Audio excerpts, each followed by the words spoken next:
I want to talk about something practical regarding meditation. Something that helped me and has helped many other people, I will share with you today. This is from Swami Ashokananda. There is a nice book, this book is called Meditation by the monks of the Ramakrishna order. It's a nice collection. It's a collection of essays. The first one in that series is before you sit in meditation. Before you sit in meditation. But first, universally, before you sit in meditation, there are certain things to be observed, which makes meditation, if you do these things, meditation will become effective very soon, joyful, peaceful. Without these things, meditation will always remain a kind of a struggle. So what are these things? Swami Ashokananda, in that first essay, in that book collection, Meditation by the Monks of the Ramakrishna order, in that first essay, he gives 10 points. 10 points. So I'll quickly share them with you before we go into the actual discussion on the Patanjali Yoga Sutras. First, be regular in meditation. That means meditate daily. Be regular in meditation. Meditate daily. What is the practice of meditation? Just start. Just start. There is no good meditation, bad meditation to begin with. Just start. Do it. Meditation is practice, remember. No amount of reading or theory or Patanjali Yoga Sutras and no amount of commentaries. If you have read all the books on meditation and not meditated, you have not advanced a single inch. But if you sit quietly morning and evening, at least for 10 minutes, 5 minutes each, you have already begun. You have made a start. So regularity. Why regularity? Remember, meditation is to do with the mind. The mind is also a body. Just like the physical body, the mind is also a body. It's called the subtle body, Sukshma Sharira. You are not the mind, but you have a mind. And spirituality is basically in the mind. Now, what is the significance of saying that it's a body? Body needs training. Body does not need information. Just like you want a fit body. If you have read all the articles about healthy eating and exercise and all the news feeds and the books, will the body become fit? Not at all. Maybe a little more sick than before after reading all so many books. But if you exercise every day in the morning without reading a single book, your body will begin to show the changes. Similarly, the mind, it's a body. It's a subtle body. And body requires training, mind also requires training. Training is repetition. It's worth repeating that. Training is repetition. Training is not information. Training is not understanding. I had a friend, I remember when I was a student, he was very spiritual and he used to live in the room next to mine. And I got, in fact, some good books from him. He gave me some good books on spirituality.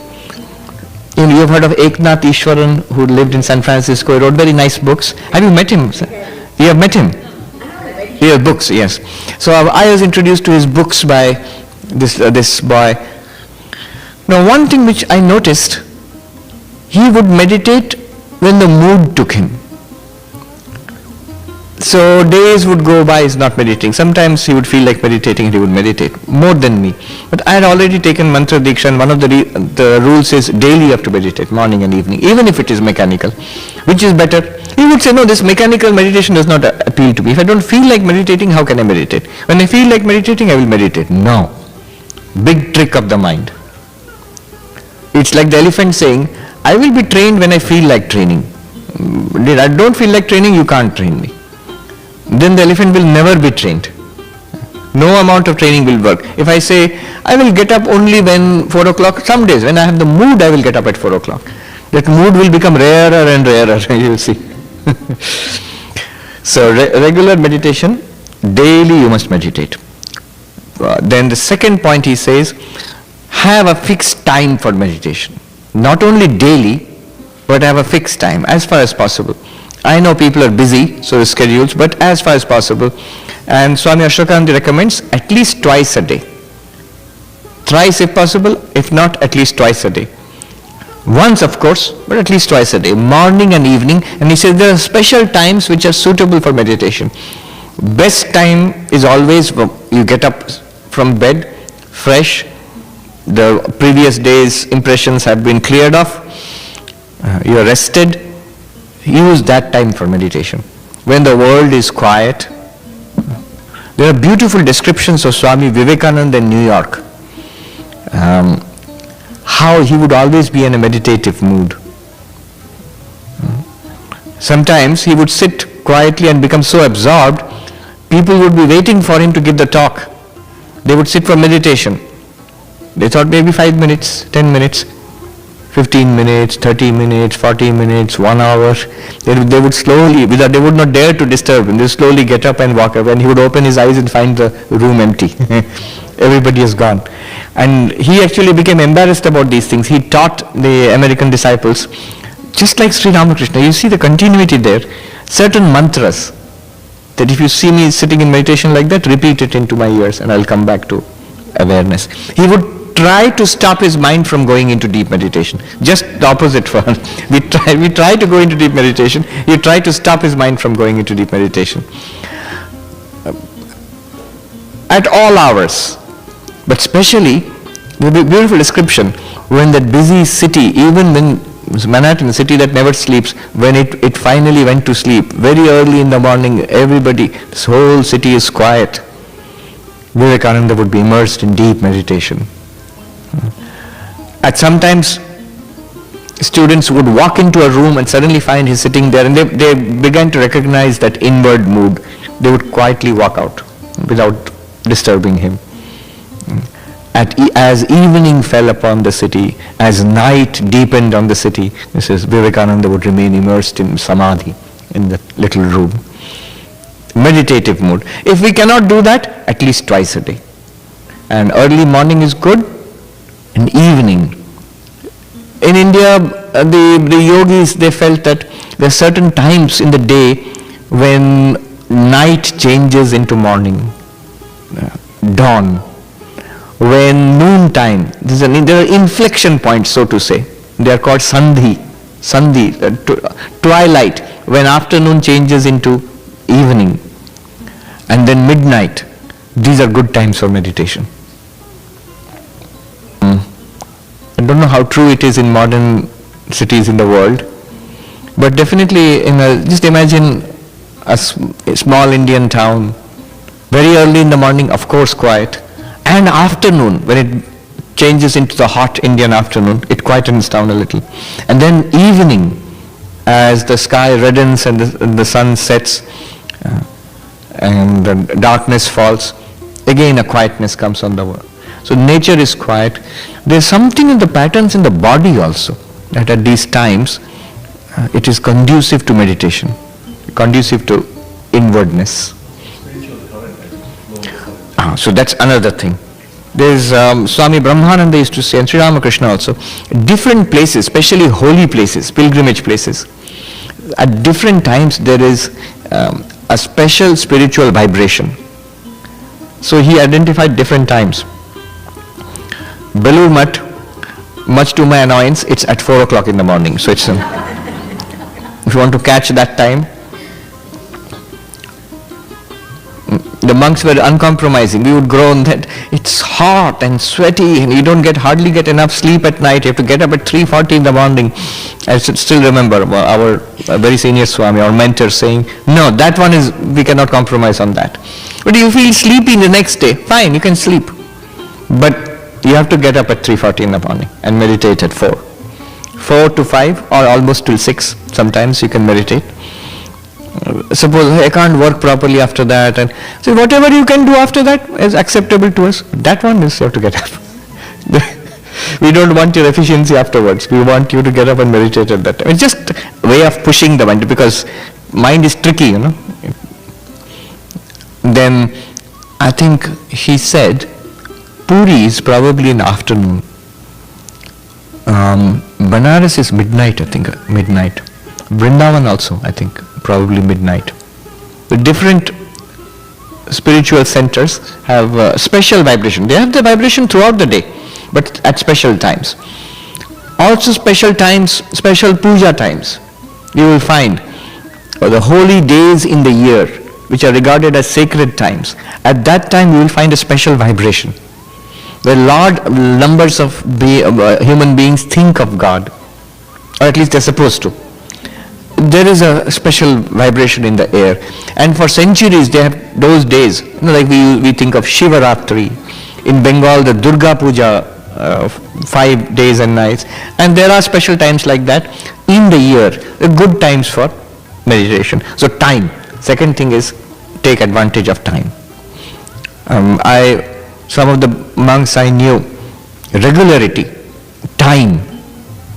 I've mentioned sometimes one monk who passed away in the ICU, and the nurses there would see, the ICU difficult to know whether it's day or night because it's always neon lit and all. Very sick patients are there. But he would always struggle in his bed and get up. He's dying, he died a few days later. But every day he would get up at just before 4 o'clock and he would sit like this on the pillow, the hands are moving, the japa is going on. It's a lifetime practice. Time, exactly at that time he gets up. And although he may not be very much conscious of anything outside. So regular time, make it a lifetime practice. As much as possible. If not possible, we know lives are busy, it may not be always possible. Then do whatever you can. But if not, you see, mind becomes trained in such a way, Sri Ramakrishna said, like the needle of a compass. It normally points the polar axis, north-south axis. If you spin it around like this, what will happen? It will go around and then again swing back to that. So the mind of the yogi should become like that compass. Our meditative habits should be such that when the world throws your mind into a spin, problems come, difficulties come, mind gets upset, annoyed, unhappy, anxious, but very soon it will whirl around and come back to that. The problem is our minds are just the opposite, always whirling around, and takes effort to bring it back to that axis that is pointing towards God. But that part should be effortless. Whatever the world does, your mind will be thrown off balance for a while, but it will come back again. So that you have to train your mind like that. And auspicious place. Number 3, Swami Ashokanji says, have a place. It also means it could be a corner in your house. It could be a room in your house. A special meditation seat for yourself. The moment, and some people have special clothes. Don't do too much of it, then it will not be possible. And the danger of training yourself too much in this way is when you don't have that seat, and when you don't have that set of clothes, then your mind feels, I'm a little impure, I can't meditate now. It's because of those clothes. No, so this should not become a weakness. It should become a support for meditation. So a special place. Now there are auspicious places. That's why churches, somebody said, I like this room. It has a good vibration. Yes. There is a good vibration. It's like it's a church basically, and there have been some holy thinking, some meditation which has gone on here. So a temple, a church, a meditation hall, where people have thought about God or contemplated quietly for a long time. So this meditation hall, this idea spread everywhere, but the way they execute it sometimes, I found in international airport, fantastic, and they say, proudly they will announce, meditation room in such and such place, meditation and interfaith room. So good, I must go and see. I saw just next to the bathroom, that's the only place they could find, because it's low down on the priority. Big food court is there, big court for all sorts of shiny objects are there, duty free. But in one corner next to the washroom there is a meditation room, because that's not high priority. No, it should be a holy place which has associations. Right time and right place, immediately when you sit down, it's a big support to your mind. And people do feel a vibration. It's not enough to say, just because you've conditioned your mind, this is a holy place, this is a temple, so you'll feel holy there. But that might have something to do with it. But I have seen in Belur Math, our main monastery, thousands of people come. Many people are just like tourists, they're just coming there. I seen how they entered the gate and they say, ki shanti jaga, wow, what a peaceful place. Now, it's not at all peaceful at that hour. There are thousands of people coming in. But just entering the gate, they feel peaceful. So it's not just association. They are not regular devotees. They have come maybe for the first time in their life. But there is something there. Association with place. Regularity, time, place. You know, one of the most powerful meditations I have is a very simple thing.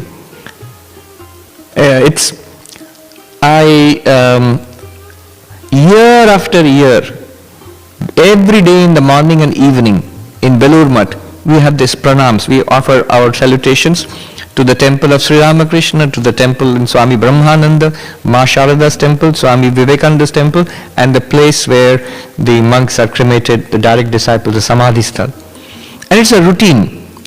Now, because I have done it quietly, attentively, day after day, month after month, year after year, for maybe 12 to 14 years of my life, more than that, 15, 16 years of my life. Now, it's effortless. I can just sit down quietly. I can recall the feel of the pavement below my feet, the stairs as I can climb them. The whole thing is vivid before. Just close my eyes, it's so vivid. The image of Sri Ramakrishna in the temple. It's very, the cool touch of the marble on my forehead when I bow down. Everything is the tactile, the visual, the feeling around, and the mental feeling inside. It's very clear. Every path, every step of the path to the temple of the Holy Mother, that temple itself, what thoughts come when you go there. Now it's just repetition. Time and place and regularity, and it's a powerful, effortless visualization now. But effortless now because 15, 16 years it's been repeated every day. So this is the power of repetition. Regular, time, place. Bad company. Swami Ashokananda says a very powerful impact on your mind is bad company. Company of whose company you keep. Bad company, it's not pejorative in the sense of that person is bad. Not in that sense. A person may be very worldly. And if you keep company with such a person, knowingly or unknowingly, one might think I'm very clever, I will not be affected. But if you live in a house of soot, then some black mark will come on your clothes. So be careful whose company you keep. If you actually start, one advantage is if you actually start practicing spiritual disciplines, such people will move away from you. And say, oh, that person has become so boring. One Swami said, how if you are being bothered by thugs, by crooks, how do you can't fight with them. They are violent people. What do? Start keeping company with the police. If the thugs, the crooks see that you are hanging around with the police, they will keep away from them. So keep holy thoughts in your mind, the other thoughts will keep away. Our mind is basically, it's beyond our control now. The Swami Nishrayashanji used to give a nice example. He said, our condition, our mind is, we do not know our own minds. We think it's my mind, so I can do whatever I want. I can think. Right now I am entertaining some not so good worldly thoughts, but when I want I can think about God very easily. Not so easy. We are very unaware of the strengths of our own mind. We are aware of our physical strength. Can you run the New York Marathon? No, I am not in shape. Can you lift 200 pounds weightlifting? No, I cannot do that. We are aware of our physical limitation. Can you sit in meditation for 30 minutes? Yeah, what's wrong? It's so easy. It isn't. Our mental mind also has capacity, and it also takes training. So Nishrayashanji used to give this example. Suppose you have an apartment in some other city, and your friend comes and says, can I stay in your apartment a few days? I'm going to that city for some work. And you say, yeah, I have a caretaker is there. I'm going to give you this note. He is my friend. Please let him stay in my apartment for a few days. You go to present that note, they will let you stay. Now your friend goes and rings the bell. A few rough-looking characters come out and say, what? I'm going to stay here. Says who? This is the owner of the apartment. He has given a note, see? And that guy takes the note and tears it up and then catches your friend and throws him out on the street. Now will you still say the apartment is yours? It may be legally yours, but practically it has been taken over by squatters or somebody else has come and taken over. Similarly, Our mind has become so used to worldly thoughts, desirous thoughts, envious thoughts, angry thoughts, resentful thoughts, thoughts of suspicion, all to do with the world. That when now you say, I have taken mantra from the Guru, the mantra has to remain in my mind. You tell the mantra, hey, it's my mind, don't worry, go in there. Here's the note. Guru says, mantra has to remain here. I say, my mind, mantra will remain here. Go in there, and then these rough thoughts come out, and yes, what do you want? The poor mantra says, I have to stay here. Ram, Ram, Ram, Krishna, Krishna, Krishna. And those fellows, they catch hold of envy, anger, resentment, hatred, desire, suspicion. They catch hold of the poor mantra and throw it out. Go. That's what happens. Because of bad patterns of thinking that can be replaced, and bad company. Bad company encourages, brings out these tendencies which are already there in our mind. It just brings out. Exactly the opposite happens. Holy company. It brings out the good. We all have good samskaras. We all have sattvic samskaras. Holy company is very powerful. That's the last point he will say. So I'm not talking about it now. But one of the most powerful things I've seen, spiritual practice, holy company. But Swami Ashokanji himself was humorous about it. He would talk often about that. So one lady wrote to him, Swami, I am convinced about the power of holy company, so I want holy company. And the Swami wrote back to her, the letters are still there. Madam, I am glad to know that you want holy company, but the question is, do the holy want your company? He was joking, of course. Then the next one is, so be careful of the company you keep. Good company is good. If don't get good company, then no company is good. And solitude is better. Solitude is very good. One sadhu put it very nicely. Solitude, the ajnani, the ignorant man, the man of the world is terrified of solitude. Alas, I am alone, nobody likes me, I am lonely, I am unhappy. Just think about it. When you are alone and you are unhappy, what does it mean? It means, I am not happy in my company. Then why would anybody else be happy in my company? I don't like my own company. Then why would anybody else? And nobody likes me. Do you like yourself? No. I asked a sadhu, and then that sadhu said, but the opposite is the jnani, for whom solitude is the highest state. In fact, the definition of moksha in the Yoga Sutras, kaivalya, aloneness. That is moksha, that's liberation. Nothing to be scared of. Aloneness with a capital A. I think, who said it? Probably Plotinus, I think. What is spirituality? It's a journey of the alone to the alone. Alone with small a, capital A, alone. Journey of the alone to the alone. Solitude, not loneliness. Ajnani is lonely. Spiritual person enjoys solitude. I asked a sadhu who lived in the high Himalayas, very happy. Punjabi sadhu. Tall, powerfully built, long hair, white dress up to his ankles. And there were the little kids who would come and play in the ashram, and he would have this uproarious laughter, and very nice. Now one day I asked him, now it's summertime and all these people are visiting and it's beautiful. And there were snows in the higher peaks, but that place there was no snow. It was a very nice place to stay. But what happens in winter when everybody goes away and you are alone for 6 months, nobody is there. And there is snow. Remember, there's snow. If it's minus 15 outside, it's also your bed is also minus 15. There's no internal heating and external. There's no difference between inside and outside, unless you have a stove going or something. So it's tough, and it's absolutely you're helpless, set to yourself. There's nobody around. And that's when the wolves and the bears start prowling, because the higher mountains, there's no prey for them. So they come down lower looking for things to eat. So how do you stay at that time when you are absolutely alone? And his answer was very beautiful. I still remember. He chuckled and he said,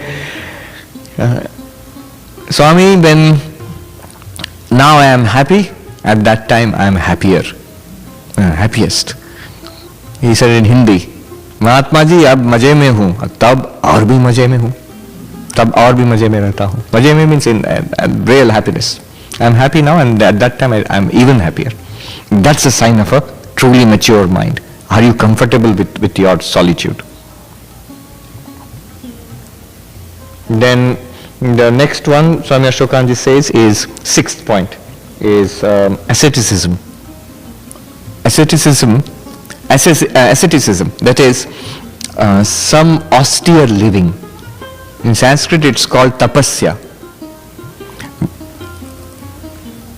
Tapasya means in matters of sleep, comfort, enjoyment, food, company, entertainment. You don't be severe on yourself, that's not sustainable. The good rule which I have found is, whatever you are comfortable with in all these matters, make it a little less. Tighten it a little bit.